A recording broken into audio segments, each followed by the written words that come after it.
नमस्कार. नेहमीच लिखाणातून मी व्यक्त होतेच, पण आज म्हटलं तुमच्याशी संवाद साधावा. लिखाणापेक्षा प्रत्यक्ष बोलल्याने आपल्या भावना जास्त समजतात. आजचा दिवस महिला दिन, जिव्हाळ्याचा विषय, स्त्रीबद्दलचा भरभरून कौतुक करण्याचा दिवस. आजचा दिवस पार पडल्यानंतर कित्येक ठिकाणी पुन्हा जैसे थे. म्हणजे माझ्यासारखी काही कुटुंब आहेत जिथे स्त्रीबद्दलचा रोजचाच आधार राखला जातो, रोजच तिचं कौतुक केलं जातं. तिच्यासाठी महिला दिन हा रोजचाच असतो, एक दिवस कौतुकाचा अजिबात नसतो. स्त्रीला पुढे नेण्यासाठी खूप मोठ्या पोस्ट वाचल्या, तिच्यामध्ये स्त्री शक्ती आहे, स्त्री देवीचं रूप आहे, हे सगळं असतानासुद्धा अजूनही भ्रूणहत्या होतेच. अजूनही एखादी मुलगी जन्माला येते म्हटल्यानंतर कपाळाला आठ्या पडतातच. मान्य आहे की एक मुलगा झाल्यानंतर कुळाचा कुळ म्हणजे परंपरा एक पिढी पुढे जात असली तरी पण त्यासाठी स्त्रीची म्हणजे स्त्रीला मारणे, मुलीची हत्या करणे हे काही योग्य नाही आहे.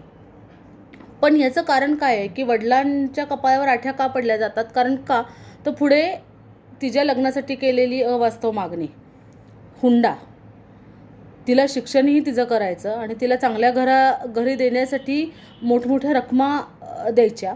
म्हणजे आधी होणाऱ्या शिक्षणाचा खर्च, त्यानंतर तिचं चांगल्या घरी जाणारे म्हटल्यानंतर एवढ्या मोठ्या प्रमाणात हुंडाच असतो. कारण आजकाल मी कित्येक लग्नामध्ये बघते की अगदी मायक्रोओव्हनपासून मिक्सरपासून ते अगदी 50-50 तोळे सोनं, 50 लाख कॅश, गाड्या अशाही अजूनही दिल्या जातात. कदाचित वडिलांचा यामध्ये एक उद्देश असेल की आपली मुलगी सुखात राहावी, पण खरंच ती या वस्तू दिल्यानंतरच सुखात राहील का? तिला असा एखादा जोडीदार बघून नाही देऊ शकत का आपण की जो तिला समजून घेईल, तिला आहे तशी स्वीकारेल, तिच्या गुणदोषासकट स्वीकारेल? कारण ती तर डोळे झाकूनच लग्न करते ना. तिला कुठे माहीत असतं की एखादा पुरुष, एखादा मुलगा हा पुढे जाऊन आपल्याशी कसा वागणार आहे? हे सगळं माहीत नसताना जेव्हा ती वडिलांच्या सांगण्यासाठी एखाद्या लग्नाला तयार होते, मग त्या मुलाची जबाबदारी नाही आहे का की तिला आहे तशी स्वीकारायची? तुम्हाला नोकरीही हवी आहे, तुम्हाला तिने घरात कामही केलेलं पाहिजे, तिने सगळी जबाबदारी सांभाळायला हवे, पण तू आहेस तेवढा परिपूर्ण? तुझ्यामध्ये आहे तेवढी कॅपॅसिटी?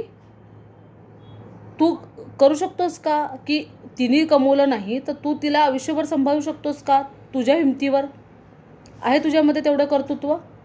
तसं असेल तर तुम्ही समोरच्याहीकडनंही तितकीच मागणी करावी असं मला वाटतं. स्त्री कुठेही मागं नाहीच आहे. तिच्या पायावर उभं राहण्यासाठी तिला धडपडावं लागतंच. पुरुषांनी नाही सांभाळलं तर तिला घराची धुराही सांभाळावी लागतेच, तिला मुलावर संस्कार करावे लागतातच, तिला सासू सासऱ्यांशी प्रेमाने वागावं लागतंच, त्यांची कर्तव्य पार पाडावी लागतातच. पण मग पुरुषाची यामध्ये काहीच सहभाग नाही आहे का? किंवा त्यांनी काहीच करायचं नाही आहे का? हा खरं तर आज विचार करण्यासारखी गोष्ट आहे. मी असं नाही म्हणत आहे की सगळेच पुरुष तसे असतात. आज कित्येक लेखांमधनं व्यक्त होताना कित्येक घरामध्ये मी पाहते, कित्येक माझ्या मैत्रिणींकडे मी पाहते की महिलांना खूप चांगली आदराची वागणूक दिली जाते. पण जेव्हा असे व्हायरल झालेले जोक स्त्रीबद्दलचे, पत्नीबद्दलचे बघते ना, तेव्हा कुठंतरी आंतरिक एक दुःख वाटतं की खरं तर नवऱ्याच्या पाठीमागं खंबीर उभी राहणारी तीच आहे. मग तिच्याबद्दल असे विनोद नको. प्रत्येक पुरुषाला माहिती आहे की माझ्या अडीअडचणीच्या वेळेला मी किती चुकलो असलो, मी एकटा पडलो असो तरी तिनेच साथ दिली आहे. आणि मग त्यावेळेला तिची जर अपेक्षा असेल की तुम्ही एक पाठीवर तिच्या थाप मारावी, तिला कौतुक करावं, तिला प्रोत्साहन द्यावं, तिने केलेल्या चांगल्या वाईट गोष्टींसाठी तुमची साथ द्यावी, तर त्यामध्ये चुकीचं काय? मी आज समाजामध्ये जे काही नाव कमवलं आहे ना, ते फक्त माझ्या घरातल्या ह्या 2 पुरुषांमुळे, अजय आणि संदीपमुळे. पहिल्यांदा विरोध झाला नाही असं नाही आहे, कारण मी एक वेगळं क्षेत्रच निवडलं होतं. प्रत्येकाच्या नजरेमध्ये बघताना असं वाटत होतं की एक स्त्री एका पुरुषाबरोबर फिरताना कसं काय, म्हणजे याच्या पलीकडं काही असूच शकत नाही त्यांच्यामध्ये नातं. पण या सगळ्यावर मात केली आम्ही. जेव्हा आमच्या प्रगतीचे शिखरं उंचावली गेली तेव्हा लोकांनाच कळालं की अरे 2 व्यक्ती एकत्र आल्यानंतर ह्या काही फक्त लफडी किंवा प्रेम प्रकरण करण्यासाठी एकत्र येत नाहीत, प्रगतीसाठीही येऊ शकतात.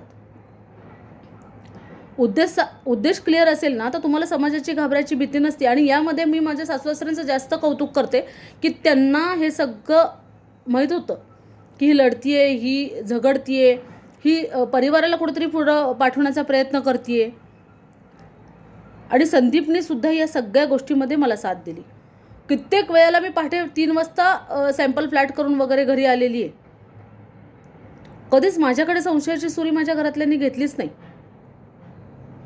क्लिअर होतं. अजूनही कित्येक मिटिंगला मी बसल्यानंतर त्याचा पहिला फोन मला असतो की कामात आहेस का. आणि जेव्हा मी तिकडून सांगते किंवा मी फोन कट करते तेव्हा तो समजून जातो. इतका विश्वास जर तुमचा परिवाराचा तुमच्याबरोबर असेल ना, तर तुम्ही प्रगतीपासून तुम्हाला कोणीच थांबवू शकत नाही. शक्यच नाही आहे ही गोष्ट. पण सुरुवात ही समाजाकडे नंतर आणि कुटुंबाकडून पहिल्यांदा होते. मला नाही आठवत की माझ्या घरामध्ये मी एखादा पदार्थ केल्यानंतर कुणीच आजपर्यंत तोंड वाकडं केलं आहे. माझी 2 मुलंही तितकीच गुणी आहेत. त्यांचा तितकाच विश्वास आहे आपल्या आईवर. मोठी झालीत ती, उद्या त्यांची लग्न होतील, पण त्यांच्या आईवर तितकाच विश्वास आहे. त्यांना आईबद्दल तितकाच अभिमान आहे. आणि जेव्हा घरातले मोठे असे संस्कार देतात तेव्हा मुलांची काय बिशादी की त्यांच्या होणाऱ्या बायकांबद्दल ते असं काही बोलतील. आणि असं काही बोलली तर आम्ही आहोत ना. म्हणजे शिकवण कुठून होते? घरापासूनच होते. पाठीवर थाप तुम्ही घरच्यांनी मारली तरच कुटुंब मारणार, तरच समाज मारणार. नाहीतर बोटे दाखवायला सगळेच बसलेली असतात. घरच्या स्त्रीला प्रोत्साहन द्या, तिला उबगवू नका, तिला एक चूल मूल यामध्ये तिला व्यक्त होऊ द्यात. तिच्या काही इच्छा आकांक्षा असतील ना, तिलाही काही भावना असतील ना. तिला जितकं तुम्ही स्वच्छंदी ठेवाल, जितकं तिला सहजतेने ठेवाल, जिला तितकं हसत खेळत ठेवाल ना, तितकी तुमची प्रगती होणार आहे. तुमचं घर सावरणार आहे. तुमच्या कित्येक पुढे उद्धरणार आहेत. पहा जमतंय का. बोलण्यातनं लिखाणातून सगळेच व्यक्त होत आहेत. पण वागतोय कसं आपण खऱ्या अर्थाने आपल्या घरातल्या स्त्रीला तशी वागणूक देतोय का. घरातल्या मुलीला कसं वागवतोय. लक्ष ठेवा. मी म्हणत नाही आहे की आजकालची बाहेरचं जे वातावरण आहे तेव्हा प्रत्येक पालकांना मुलीबद्दलची काळजी वाटणं अगदी स्वाभाविक आहे. लक्ष ठेवा वगैरे, पण विश्वास ठेवा. विश्वास तुम्ही दिलात तर समाज देणार. तुम्ही नाही दिलात, तुम्ही कौतुक दिलं तर समाज देणार. तुम्ही तिच्याकडे बोटं दाखवलं तर समाजाने तिच्याकडे बोटं दाखवलं तर तुम्ही त्यातनं नाराज होण्याचं कारणच नाही आहे. तुम्ही किती खंबीरपणे उभे राहता ना तिच्या पाठीमागं, हे जास्त महत्त्वाचं आहे. मी आज मला कुणाची जरी साथ लाभली नाही तर माझ्या घरच्यांची मला साथ लाभली. आज छातीठोकपणे मी रात्री 12 वाजता जरी घरी आले तरी माझ्या घरच्यांचा माझ्याकडे कौतुकाची बघायची तेवढीच नजर असते. आज मी सामाजिक कार्य करते, कित्येकांना मदत करावी लागते, कित्येकांचे समस्या असतात त्या सोडवते, तर माझ्या पाठीवर माझ्या घरच्यांचे हात असतात. आणि हे मला घरच्यांकडनं मिळालं म्हणूनच मी माझ्या मुलांना सुद्धा स्वातंत्र्य देऊ शकले. त्यांना मी कधी शिक्षणाच्या बंधनात नाही बांधलं. त्यांना मी कायम एकच सांगितलं की चांगले नागरिक बना. आम्ही तुम्हाला ज्या सुखामध्ये ठेवले त्यापेक्षा जास्त सुख तुम्ही तुमच्या पुढच्या पिढीला द्या. आणि त्यासाठी जर काही करावं लागलं तर तेवढं तुम्ही करा. कुठल्या स्त्रीनी आपल्या पुरुषांनी कमाईपेक्षा जास्त रक्कम घरात आणली तर कधी विचारलं का की कुठने येत आहेत, ही रक्कम तुम्ही कुठून आणताय, किंवा असणाऱ्या रकमेपेक्षा खर्च झाला तर ही रक्कम कुठं खर्च केली जाते. हे जेव्हा तुम्ही विचाराल ना तेव्हा घरातलं वातावरण सकस राहील. येणारा अतिरिक्त पैसा हा चुकीच्या मार्गाने येतोय का आणि जाणारा पैसा हा चुकीच्या मार्गाकडे जातोय का हे स्त्रीनी लक्षपूर्वक बघितलं पाहिजे. तुम्हीच जर चुकीच्या गोष्टींना साथ दिली तर तुमच्या बाबतीत एखादी गोष्ट जर चुकीची झाली तर त्यावेळेला डोक्याला हात लावून उपयोग नसतो, त्यावेळेला बोलून उपयोग नसतो. ती वेळ टळून गेलेली असते. या सगळ्या गोष्टी आणि अशा गोष्टी की कौतुकाची थाप घरातनं यावी. आपल्या मुलीला, पत्नीला, बहिणीला, आईला वागवताना तुम्ही तुमच्यासारखंच एक माणूस म्हणून जर वागवलत ना तर आजचा खरंच महिला दिन आणि इथून पुढचे येणारे महिला दिन खरंच चांगल्या अर्थी साजरे होतील. महिला दिन एक दिवस नको आहे, 365 दिवस महिला दिन हवा आहे. इतकीच आजच्या दिवशी प्रार्थना आहे माझी की प्रत्येक स्त्रीला न्याय मिळाला पाहिजे, प्रत्येक स्त्री सुखाने राहिली पाहिजे, प्रत्येक स्त्रीनी दोन्ही घरं आनंदाने फुलवली पाहिजेत, जगवली पाहिजेत, बहरली पाहिजेत, तरच या दिवसाचं महत्त्व आहे. धन्यवाद.